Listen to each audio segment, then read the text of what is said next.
นี้ที่บินได้นะคะ สังเกตที่ขาหลังจะเหมือนมี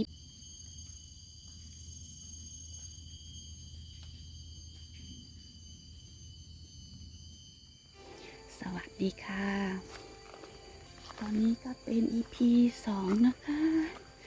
ตรงนี้ก็จะไปอีกเขาหนึ่งแต่ขาลอดจะไม่ขึ้นไปนะคะ เพราะว่ามันไกลมากขึ้นลงเหนื่อยขาลอดจะอยู่แถวๆนี้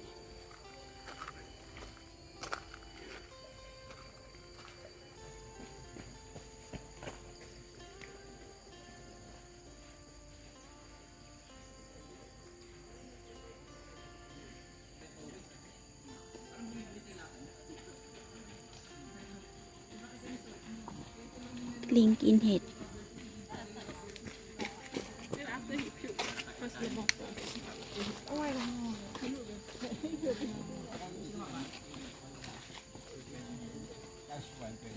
ลิงเก็บเห็ด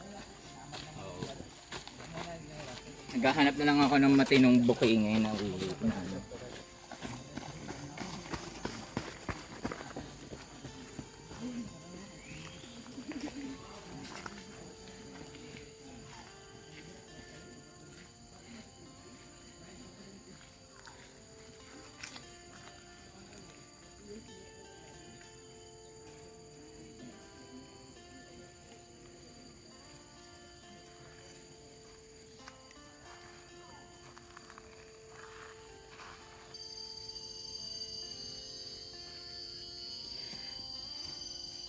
ค่ะเราได้มายืนตรงนี้ก็ชันลงไปนะคะ ข้างล่างจะมีลำธารค่ะ แต่มองไม่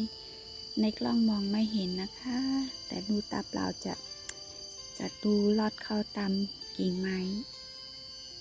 วันนี้แฉะ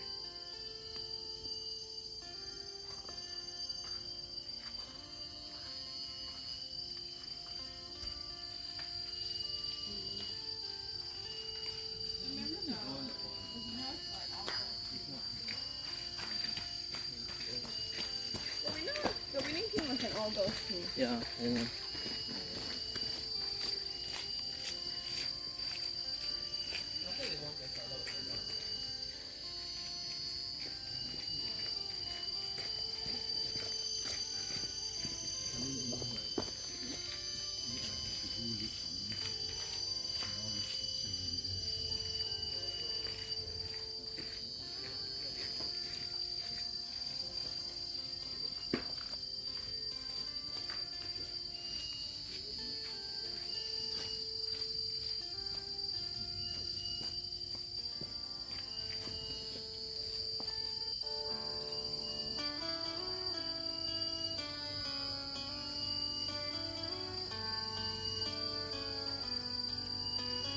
ปากสีส้มสวยๆ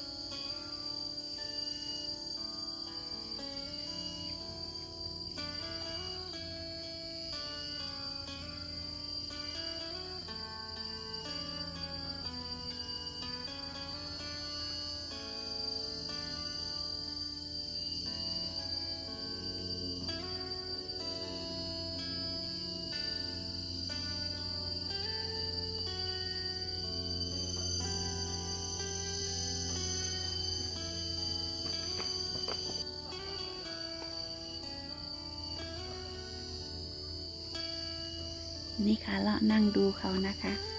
ปากเขาสวยอะจิกไกลๆนู่นคนมาค่ะ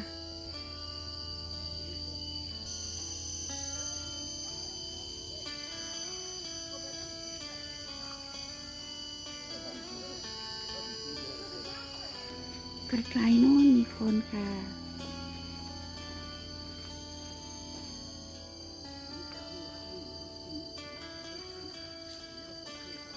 กิ้งก่าชนิดนี้ไม่เคยเห็น สีเหมือนเปลือกไม้เลย ตัวเล็กนะคะ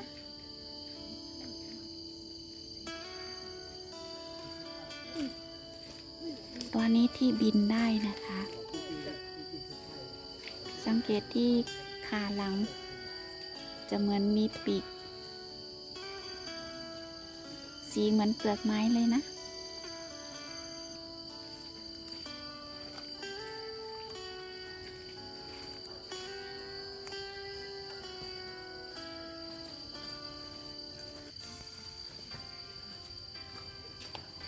คนมาเยอะ เข้าไปแอบตรงนู้นละ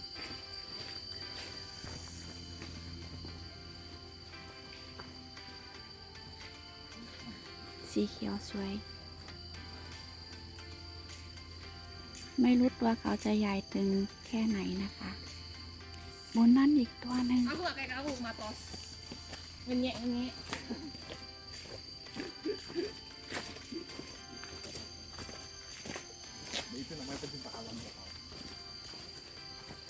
นี่นะคะ ตรงนี้เห็นไหม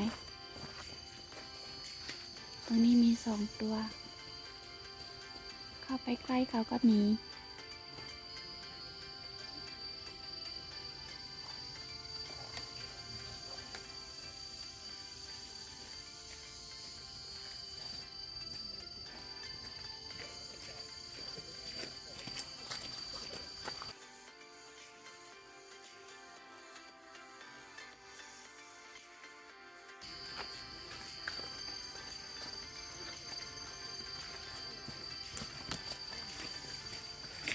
เจอกิ้งกือแล้ว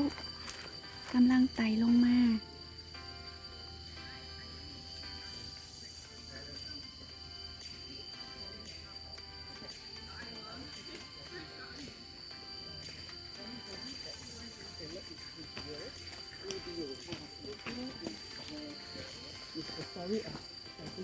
ตัวใหญ่มาก Very happy all the time, super intense about computer organization.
โอเคค่ะ วันนี้ไม่มีแดดค่ะแล้วก็จบคลิปแค่นี้ก่อนนะคะ ขอบคุณที่ติดตามรับชมค่ะ สวัสดีค่ะ